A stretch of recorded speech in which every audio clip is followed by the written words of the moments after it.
Okay, welcome to the post-game press conference for the LSU Tigers. We're joined by head coach Kim Mulkey, associate head coach Bob Starkey, and student-athlete Aneesah Morrow. We'll begin with questions for Aneesah, and then we'll take questions for the coaches. Please raise your hand. We'll bring you a microphone. Start here in the front, and then we'll go to the middle. Aneesah, it seemed like you had something to prove tonight, setting a new school record as well. What was working so well for you? I would say I was kind of just being a little bit more calmer, letting the game come to me. I feel like it showed tonight. I shot well from the field. Reed Darcy with the Advocate. Aneesah, overall, as an offense, you score over 100 points. What was clicking on offense for y'all? Just sharing the ball. Ball reversals, being able to execute. That's one thing we did a lot tonight, executing offensively for our sets. Back here in the front. Chesson Boucher with WVLA in Baton Rouge. Nice, having the adversity that this team has been through this season and not having your coach for almost a week, playing for her, is that a little bit more motivation in this tournament as well? Yeah, of course. Sometimes we do feel like the odds are against us, and it's important for us to have each other back, and we've showed that all year. Just being able to lift each other up and being able to encourage each other, because sometimes we might be discouraged, and just be able to lean on your sisters. Hi, Aneesah. Jack Meyer from the Independent Florida Alligator. In Florida's first game of the tournament, they gave up 50 total points to Auburn. You guys scored 53 in the first half alone. What do you think? Florida's been a very defensively oriented team through their first two games of this tournament. What would you say just allowed you guys to just take off so early and just never look back? Well, that was our mindset, to start fast. We know they played 2 games. We know that eventually they'll get fatigued because of those games, and they were pretty close games as well. So just being able to start fast and execute our offense. Back to the middle. What did getting a win tonight do for y'all's confidence? It could have been a 3-game losing streak, but instead you stopped that and get a win. How did that help y'all with your confidence? It's always about the response. You can either be complacent and just take it, or just say, I'm just going to take another loss, or work as hard as you can to achieve the goals that we have set for our team. Any more questions for Aneesah? Aneesah, thank you. You can be dismissed back to the open locker room. A couple of notes. Aneesah set an LSU SEC tournament record with 36 points tonight, and LSU as a team also set a team SEC tournament record with 101 points scored. That's the 12th 100-point game in SEC tournament history. Now we'll take questions for the coaches. Please direct your questions to whichever coach you would like to answer them.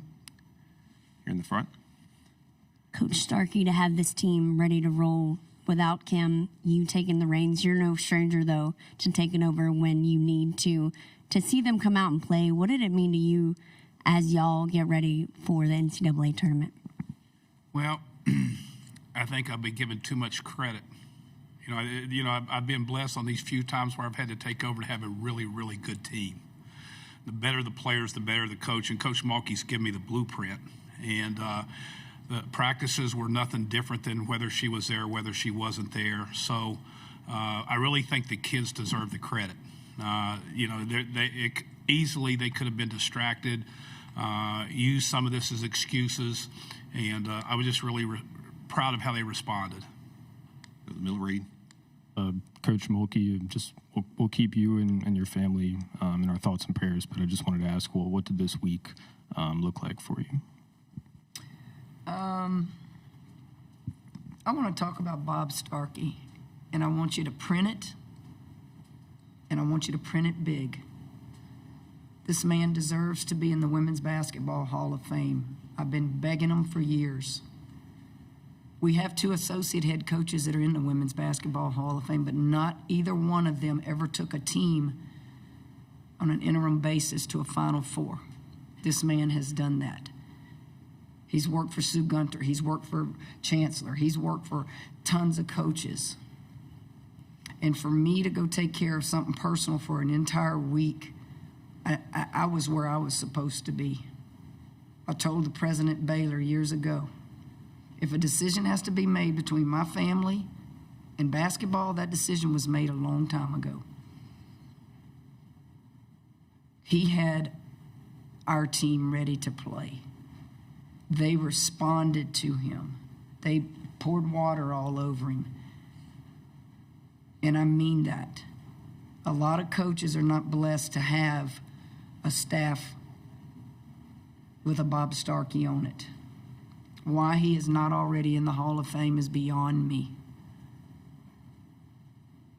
So, what was your question, Reed?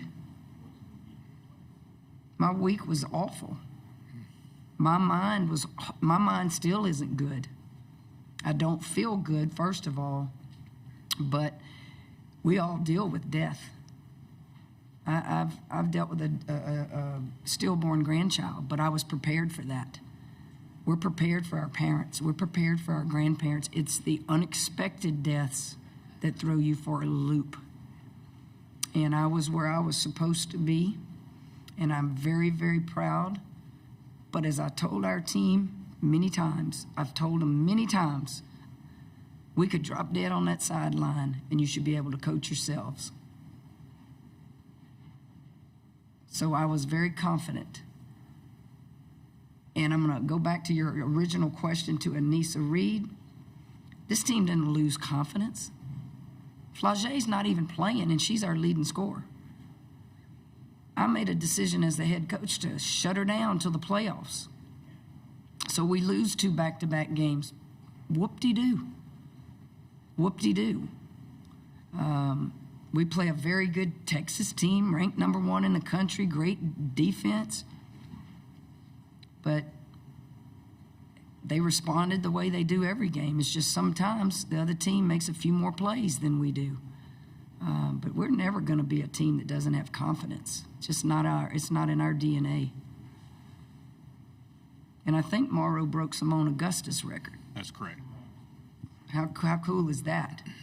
She's sitting there on the sideline watching that. I was wondering why she wanted us to take her out early. I don't think she wanted. No, I'm teasing. Coach, first of all, thoughts and prayers to you and your family. Just in terms of tonight being back on the court, would you say that it's like, what was that feeling like for you? Did it help at all with the, obviously grief is a unique process from person to person, but did it help you at all with like the healing to be back out there with your girls? No.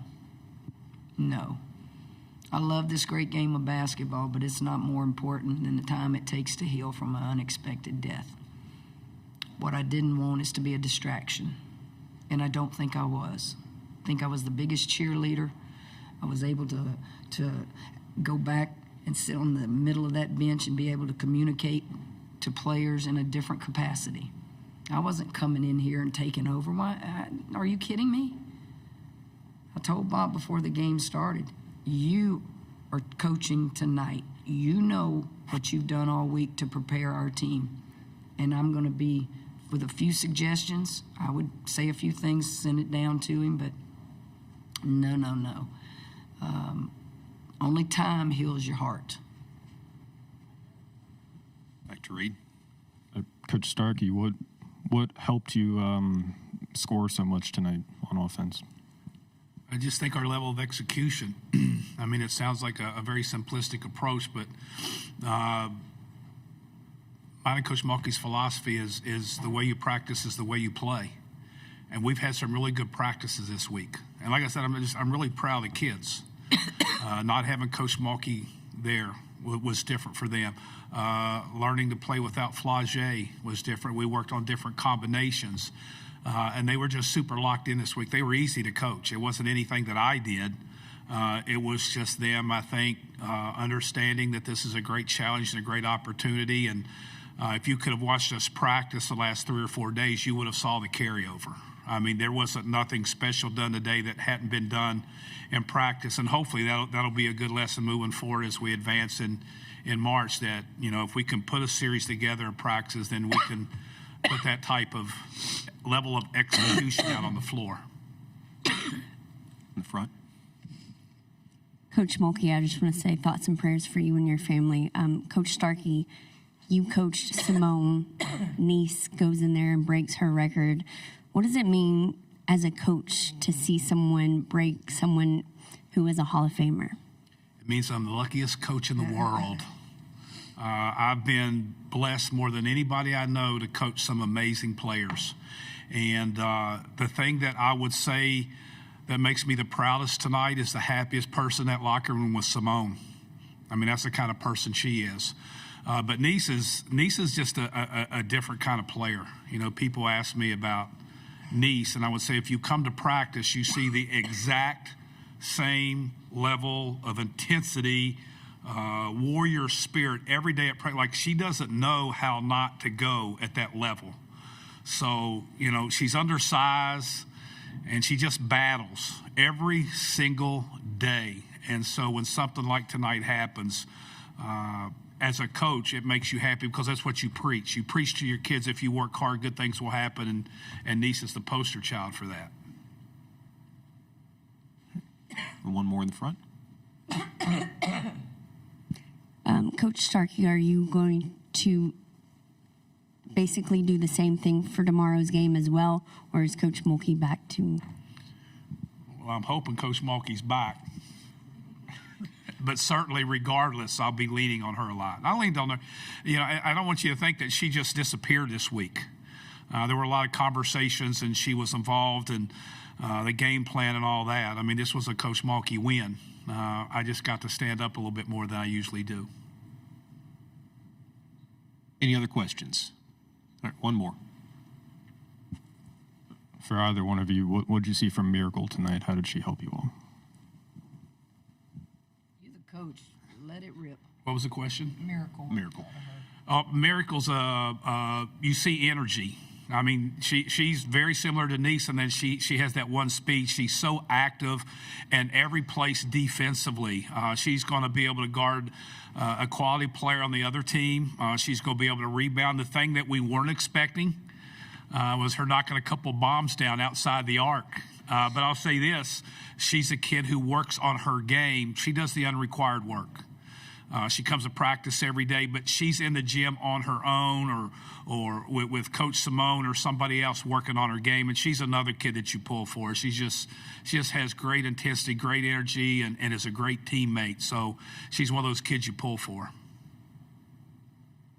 Coach Mulkey, Coach Starkey, thank you very much. Thank you.